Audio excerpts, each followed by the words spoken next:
I don't know if I could ever stay in this hotel or really any haunted hotel. I don't know. I still have a lot of things on my bucket list, don't you? We've got to talk about the Hotel Monte Vista, one of the most haunted hotels here in Arizona.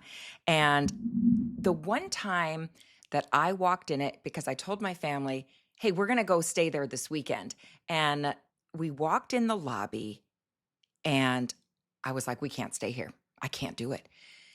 You can walk in the lobby of the Hotel Monte Vista, and I promise you, the vibe, the heaviness, just the mist of history will literally hit you in the face. It will. Now, also the smell of mildew and mold.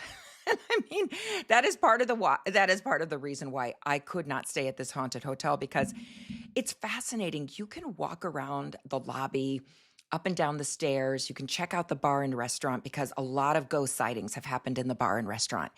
And you can really just sit in the lobby and get a general sense of kind of how it feels, listen to the sounds, look at the sights, smell the smells, feel like it felt in the very early 20th century because this hotel was built in 1927. I mean, think about it. 30 years prior, it was the 1800s, the Old West. And it really was still the Old West because what happened in the history in that area, I mean, think about it. All the railroads were being built across the West, and they had to hire Chinese immigrants to help build these railroads. And there were some huge fires downtown. And unfortunately, because a lot of the Chinese immigrants, they kind of lived in these little areas in basements and underground, and they blamed them for the fires because of their cooking practices and whatnot. Probably a convenient scapegoat as well. I mean, if you think about it.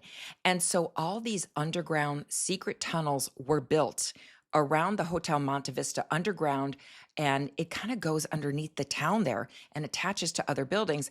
And apparently, these Chinese workers would use these underground tunnels to get around because they were tired of being harassed because they were blamed for these fires. Horrible, horrible history, but a lot of mysterious deaths. Apparently, there was a bank robber in the 1970s that bled to death right there in the bar and restaurant. Yeah. And apparently, there was some deaths and murders of ladies of the evening. There's an old story that one in the 1940s was pushed out a window. People still feel her experience of being strangled late at night from the viewpoint of her. You're laying in bed, you have a terrible dream of someone strangling you from the viewpoint of a woman. Yeah, these are real ghost stories that have come out of this hotel. But you can literally walk in the hotel, walk around, and it's amazing how small it is, like how people used to live back then. The rooms are very small. It is like walking back in history. Flagstaff itself, if you want to know what the Old West was like, walk through Flagstaff. All the old buildings are still there. In the towns around Flagstaff, there's little villages. You can see Native American and hieroglyphics and old villages, and a little bit of Jerome, Arizona. That's an old ghost town as well. And there's even smaller areas, Tombstone, but that's way in South Arizona. I'm talking northern Arizona. The other thing about the hotel, besides being extremely haunted, and we'll get into the stories here in just a second. In the winter, it snows and it's so icy there. So it gets very damp in there. And to me, I was really concerned about that moldy, mildew, musty smell. And I was like, well, I am not spending the night in here because I don't want to get some respiratory disease like a Legionnaire's pneumonia or something. Yeah, I wasn't going to risk that. But, there was also prohibition and bootlegging going on there. Yeah, the prohibition in the 1930s. The cocktail lounge opened during this prohibition area. And rumor has it during this time, there was major bootlegging operations going on right there around the hotel. So that was a famous speakeasy place as well.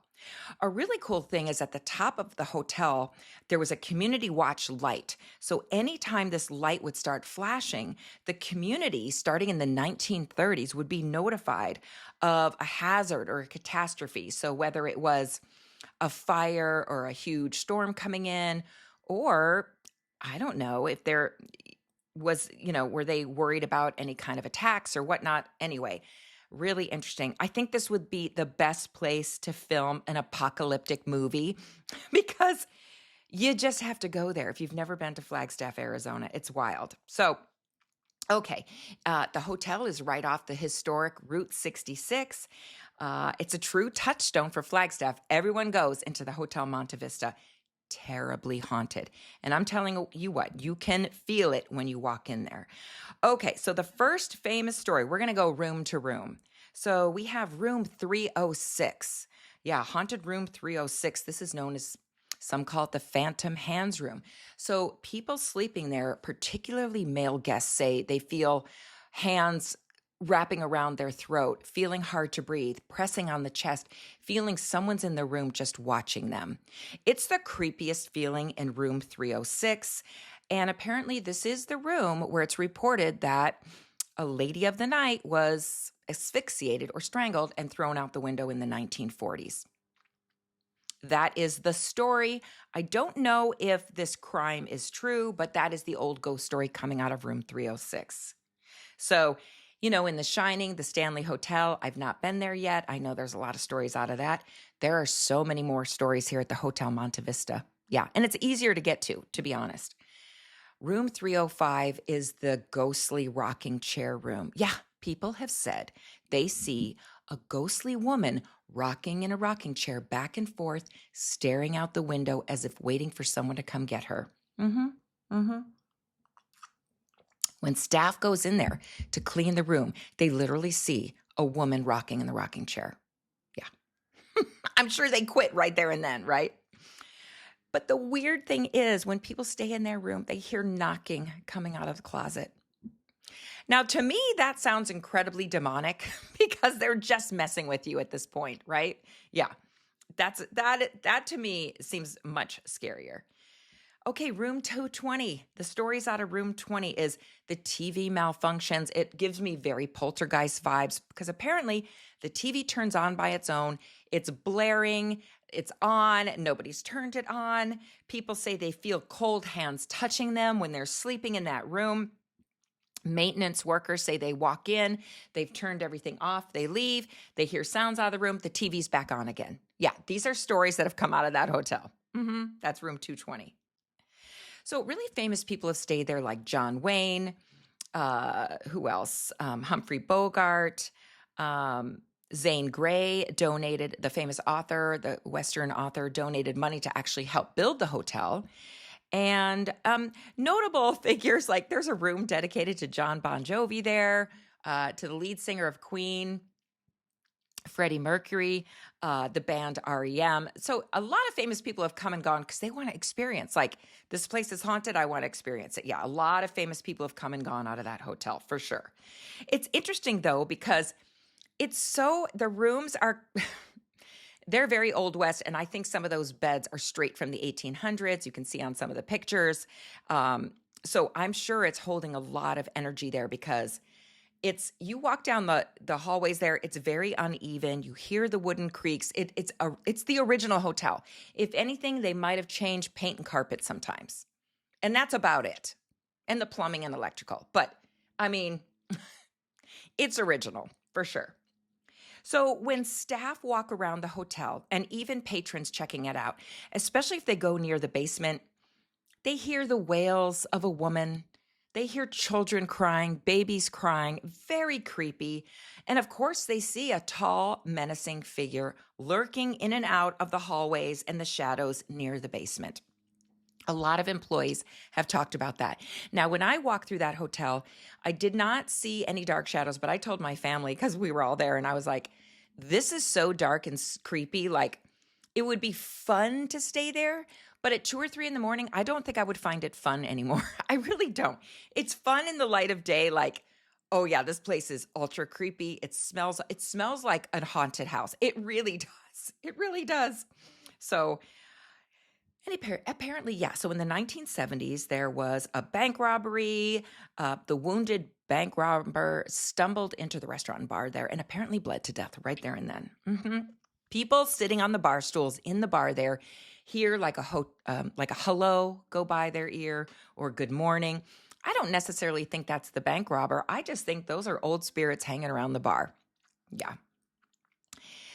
People have said they see a half-bodied apparition standing at the bar, like there's only half the body sitting there. Yeah. The upper floors, so we've got the first, second, and third floor. The upper floors, people say that they experience a noisy female ghost. Yeah, someone sounding extremely loud and drunk all night. But I have to tell you, a lot of people on TripAdvisor that leave reviews for this hotel say the bar and the restaurant downstairs, they host live shows and concerts and things like that go on until 2 a.m. And then people kind of trickle outside the bar and restaurant onto the street. Because, yes, Flagstaff, you can do it's just very small. I'm going to try to show some pictures here to get the idea. So people are partying till late in the night. So it's really hard to stay there anywhere, especially if there's a show going on. So I don't know if that was a ghost or someone was just hearing a real woman who was loud and drunk. That's possible. But they say that the upper floor is haunted by two female spirits, possibly some of the stories that came out of room 306, the murdered women, who seem to be lingering around the hotel still, which is really kind of sad. Yeah.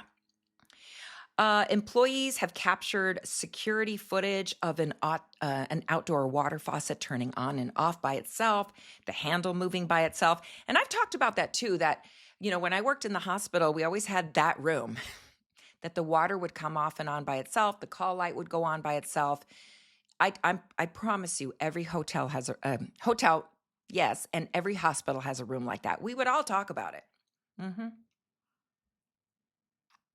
So phantom noises. Uh, People have seen a couple dancing in the cocktail lounge in the late morning hours. I do believe that because walking in there, it's felt like nothing I've ever experienced. And you just have to experience it. Yeah. Besides the history and everything that's gone on there, it's a very oppressive, heavy feeling when you walk through the corridors there. And you literally are walking back in time in history. So I do think it's possible to see the imprints where our energy and atmosphere, this is a theory that can record traumatic events. And I think if you're in the right headspace, there's a part of us that maybe we don't understand. You can experience what happened there. I think that could explain what's happening at the Hotel Monte Vista. So comment below if you've ever been there. Did you experience anything there? Have you stayed in a haunted hotel? Like what's your take on that? Yeah, so that's the Hotel Monte Vista. I will never stay the night there. I don't want to bring anything home with me. No, I don't. Okay, see you on the next one.